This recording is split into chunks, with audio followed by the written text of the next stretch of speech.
So when you first read the script, the current script that ultimately was this movie, what was your first take on it, and what was the thing about Porrick that struck you the most? My first take was concern. Not the answer you're expecting, perhaps.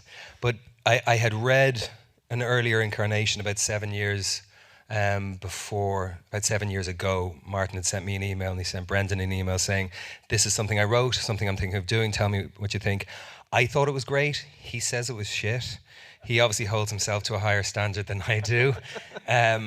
I was ready to do that film. Then years later, 5 years later, this version came, and it was the first couple of pages remained the same. Basically the concept that one friend decided to tell another friend that he didn't like him anymore and that their friendship was dead. That remained the same, but the rest of the script was incredibly different.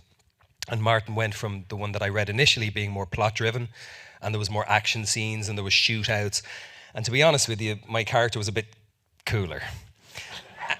And wasn't. Yeah, he's not cool in this. I know. And what's the opposite of cool? He wasn't as deeply lonely, and he wasn't as. He had a simplicity to him, but he wasn't as simple as lovely Porrick is.